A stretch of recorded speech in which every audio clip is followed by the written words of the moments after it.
நம்ம தமிழ் சினிமாவோட திரைக்கதை மன்னன் சொல்லக்கூடிய இயக்குனர் கே பாக்கியராஜ் இன்னைக்கு காலையில் 27 ஜூன் 2026 திடீர்னு ஏற்பட்ட மாரடைப்பால் காலாயிட்டார்.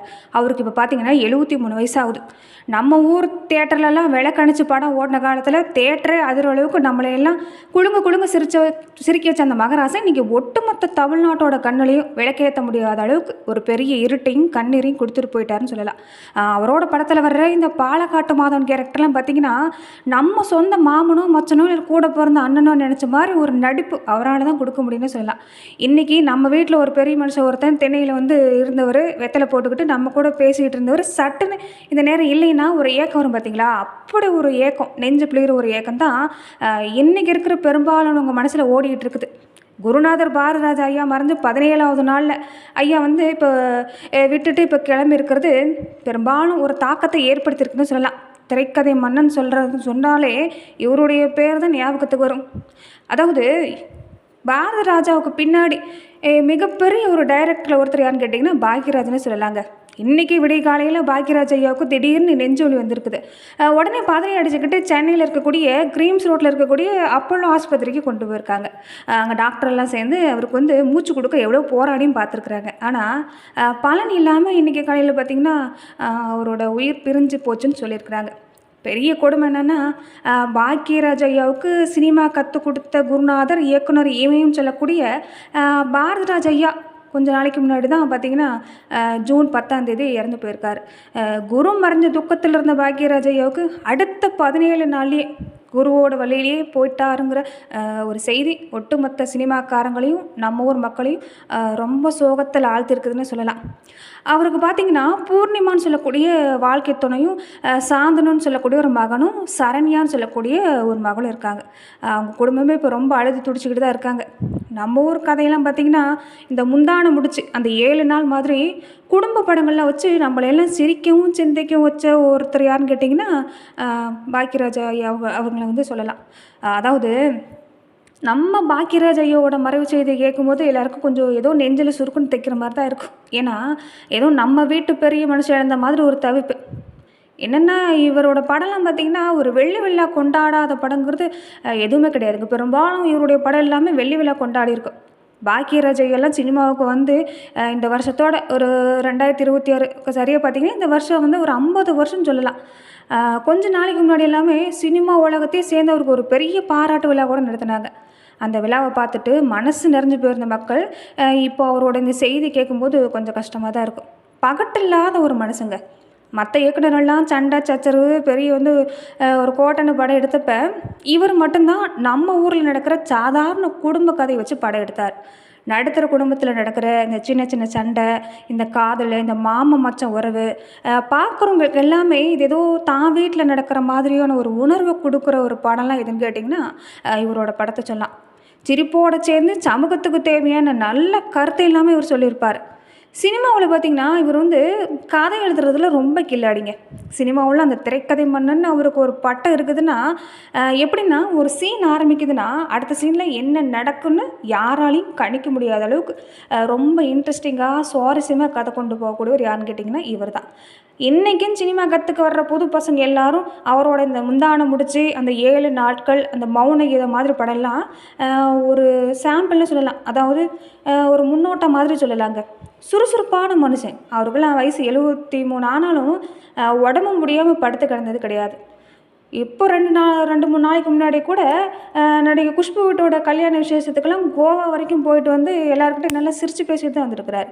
அப்படி சுறுசுறுப்பாக அந்த மனுஷன் திடீர்னு இப்போ நெஞ்சு வலி இப்படி ஆகிட்டாருங்கிறது கொஞ்சம் வருத்தம் தான்.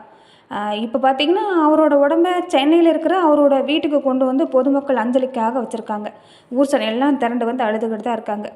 ஹிந்தியில் பார்த்திங்கன்னா அமிதாப் பச்சனை வச்சு அக்ரிதாஸ்தாங்கிற ஒரு படம் ரொம்ப ரொம்ப சூப்பரான படம்னு சொல்லலாங்க. ரொம்ப பெருமை வாங்கி கொடுத்த படம் நம்ம ஊர் பாக்யராஜாவுக்கு உண்டு. பாலக்காட்டு மாதம்னு சொன்னாலே நம்ம ஊர் சின்ன பிள்ளைங்க கூட அவரோட முகம் ஞாபகம் வந்துடும். அந்த அளவுக்கு நம்ம குடும்பத்தில் ஒருத்தராக கலந்துருந்து அந்த தங்கமான மனுஷ நினைவுகள் என்றைக்குன்னு சொல்ல முடியாதுல்ல, என்றைக்குமே மனசை விட்டு போகாதுன்னு சொல்லலாம். ஐயாவோட மறைவுங்கிறது இந்த நேரம் கொஞ்சம் எல்லாருக்கும் வருத்தத்தை தான் கொடுக்குது. இவர் பொறந்த ஊருன்னு எடுத்துக்கிட்டிங்கன்னா ஈரோட்டுக்காரங்க. நம்ம பாக்கியராஜ் ஐயா பிறந்தது ஈரோட்டு மாவட்டத்தில இருக்கிற வெள்ளங்கோவில்னு சொல்லக்கூடிய ஒரு சின்ன கிராமத்தில தான். 1953வது வருஷம் ஜனவரி 7ஆம் தேதி பிறந்திருக்கிறாரு. அவருக்கு அவங்க அம்மா, அப்பா வச்ச பேரு கிருஷ்ணசாமி பாக்கியராஜ். சின்ன வயசுலேருந்தே நம்ம ஊர் மண்ணோட வாசமும், கிராமத்து வெள்ளந்தித்தனமும் அவங்க கூடவே பிறந்து வளர்ந்ததுன்னு சொல்லலாம். சின்ன வயசுலேருந்து பார்த்திங்கன்னா, நம்ம ஆளுக்கு படிப்பு மேலே ஆசையை விட சினிமா மேலே தான் கொஞ்சம் ஆசை ஜாஸ்தியாக இருந்திருக்குது. எப்படியாவது சினிமாவில் ஜெயிக்கணும்னு ஒரு ஒத்த துண்டை தோளில் போட்டுக்கிட்டு மெட்ராஸ் வந்து இறங்கினவர் தான் இன்றைக்கி வந்து இந்த நிலையில் ஒரு சாதிச்சு நிற்கிறாருன்னு சொல்லலாம். எடுத்த உடனே யாருக்கும் சிவப்பு கும்பலை விரிச்ச மாட்டாங்களே. ஆரம்பத்தில் சாப்பாட்டுக்கே வழி இல்லாமல் தங்குறது கூட இடம் இல்லாமல் ரொம்ப கஷ்டப்பட்டு தான் இருக்கிறார். ஆனால் மனசில் இருக்கக்கூடிய அந்த தன்னம்பிக்கை மட்டும் அவரை விட்டுறதா இல்லை. அப்போ தான் பார்த்திங்கன்னா இயக்குனர் இமயன்னு சொல்லக்கூடிய பாரதிராஜா ஐயா கிட்ட உதவி இயக்குனராக சேர்றதுக்கு ஒரு வாய்ப்பு கிடைக்குது. இந்த 16 வயது நிலை படம் வந்து கேள்விப்பட்டிருப்பீங்க. 1977 படத்தில் பாரதிராஜா ஐயா கிட்ட அசிஸ்டன்ட் டைரக்டராக வேலைக்கு சேர்ந்துருக்கிறார்.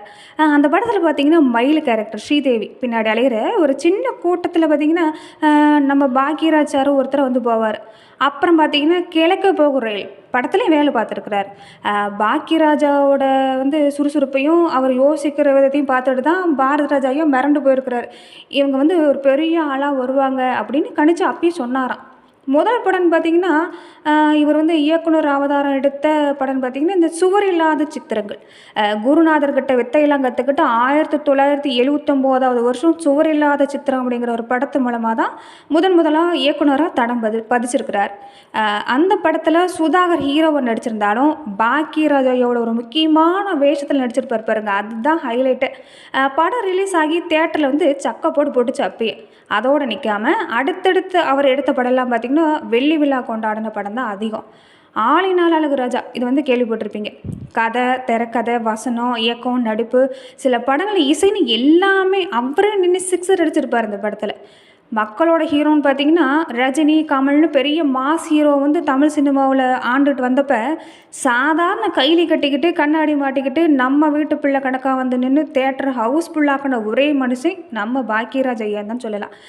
ஒரு சின்ன கிராமத்திலிருந்து கிளம்பி இன்றைக்கி ஒட்டுமொத்த இந்தியா சினிமாவே திரும்பி பார்க்குற அளவுக்கு ஒரு உயர்ந்த வரலாறுங்கிறது அவரோட வரலாறாக சொல்லலாம். இன்றைக்கி இருக்கிற எத்தனையோ கிராமத்து இளைஞர்களுக்கு எல்லாமே ஒரு பெரிய பாடம்னு கேட்டிங்கன்னா இவர் தான். அதுவும் பார்த்திங்கன்னா அந்த 7 நாட்கள் படம்லாம் இந்த பாலக்காட்டு படம்லாம் பார்த்திங்கன்னா ரொம்ப அருமையான படம்னு சொல்லலாங்க. பாக்யராஜ் ஐயா மெட்ராஸில் சாப்பாட்டுக்கே வழி இல்லாமல் கஷ்டப்பட்டுருந்தப்போ ஒரு ஹோட்டலில் வெறும் டீயை மட்டும் குடிச்சிட்டு பசியோடு உட்காந்துருக்கிறாரு. அப்போ இருந்து ஒரு ரேடியோவில் ஒரு சோகமான பாட்டு பாடி இருக்குது. அதை வச்சு தான் காதலிச்ச பொண்ணு சூழ்நிலை காரணமாக வேறொருத்தரை கல்யாணம் பண்ணிக்கிட்டால் என்ன ஆகும் அப்படிங்கிறது தான் இந்த 7 நாள் கதையை எழுதியிருக்கிறார். படத்தோட கிளைமாக்ஸ்லாம் பார்த்திங்கன்னா கல்யாணமான அவரோட காதலி அம்பிகை அவங்க கூடவே வந்துடுறேன்னு சொல்கிறப்ப பாக்யராஜ் ஐயா ஒரு வசனம் பேசியிருப்பார். என் காதலி எனக்கு மனைவியாகலாம், ஆனால் அடுத்தவன் மனைவி எனக்கு காதலியாக முடியாது அப்படின்னு. அந்த ஒரே ஒரு வசனம் தியேட்டரில் அதாவது இறந்து எல்லாரையும் அழ வச்சிருச்சு. இன்றைக்குமே அந்த படத்தில் அந்த டைலாக் கேட்டிங்கன்னா அழாத மனுஷங்க யாருமே இல்லை. இன்றைக்கி தமிழ் சினிமாவில் அது ஒரு கல்வெட்டு வசனம்னு சொல்லலாம்.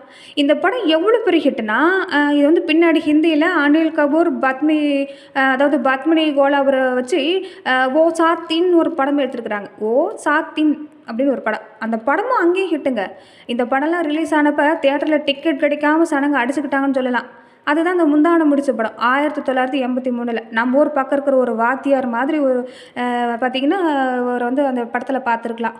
அதாவது ஒரு கிராமத்து வெள்ளந்து பொண்ணு எப்படியாவது வந்து அந்த வாத்தியாரை கல்யாணம் பண்ணிக்கணும்னு ஒரு பெரிய பொய்யை சொல்லி கல்யாணம் பண்ணிக்கிற ஒரு விஷயந்தான் அந்த முந்தானம் முடிச்சில் வந்து வந்திருக்கோம்.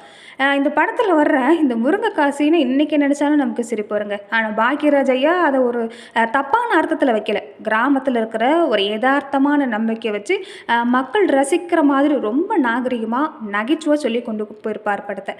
இதில் பார்த்திங்கன்னா நடிகை ஊர்வசிக்கு இதுதான் படம்னு சொல்லலாம். ஆனால் அவங்கக்கிட்ட வேலை வாங்குறப்ப நீ நடுப்புல லேடி கமலஹாசன் வருவன்னு சொல்லியே அந்த பாவாடை தாவணி கேரக்டரை மக்கள் மனசில் பதிய வச்சுருப்பார். அந்த படத்தோட பாட்டுக்கு உதாரணம் பார்த்திங்கன்னா இந்த விளக்கு வச்ச நேரத்தில் மாமங்க அதை பேசலாமா இன்றைக்கி நம்ம ஊர் ரேடியோவில் கேட்காத நாளே கிடையாதுங்க. எங்கேயோ ஒரு இடத்துல இந்த பாட்டு கேட்டுக்கிட்டு தான் இருக்கும். பெரிய சண்டை காட்சியோ தொப்பாக்கி வச்சோ வெறும் பார்த்திங்கன்னா படம் வந்து அதிகமாக பண்ணியிருக்க மாட்டார். சாதாரண கிராமத்து மனுஷங்களோட உணர்வுகளையும் சின்ன சின்ன குறும்புத்தனத்தையும் வச்சு 2-3 மணி நேரம் நம்மளால் தேட்டரில் சீட்டுக்கட்டில் கட்டு போடுற ஒரு பெருமை யாருக்கு இருக்குதுன்னு கேட்டிங்கன்னா ஐயா பாக்யராஜுக்கு மட்டும்தான் இருக்குதுன்னு சொல்லலாம். இந்த நேரம் பார்த்திங்கன்னா ஐயாவோட நிலைமை இப்படி ஆனது எல்லாருக்கும் கொஞ்சம் வருத்தம் தான். ஏன்னா ஐயாவை பற்றி கேள்விப்படுற விஷயம்லாம் இந்த நேரம் பார்த்திங்கன்னா ரொம்ப அருமையான விஷயம்னு சொல்லலாங்க. அதாவது இன்னைக்கு காலையில் தான் அந்த 27 ஜூன் 2026 தான் மாரடைப்பால் காலாகியிருக்கிறாரு. பாக்கியராஜ் ஐயாவுக்கு பார்த்திங்கன்னா திடீர்னு நெஞ்சு வலி வந்திருக்குதுன்னு சொல்லலாம். பெரிய கொடுமை என்னென்னா பாக்கியராஜ் ஐயா சினிமா கற்றுக் கொடுத்த குருநாதர் பார்த்திங்கன்னா இயக்குனர் இமயம் பாரதிராஜ் ஐயா கொஞ்ச நாளைக்கு முன்னாடி தான் பார்த்திங்கன்னா இறந்து போயிருக்கிறாரு. குரு மறைஞ்ச துக்கத்திலேயே இருந்த பாக்கியராஜ் ஐயாவும் அடுத்த 17 நாள்லேயே குருவோட வழியிலேயே இந்த நேரம் கலந்துட்டாருங்கிறது கொஞ்சம் எல்லாரையும் சோகத்தில் தான் ஆழ்த்திருக்குதுன்னு சொல்லலாம்.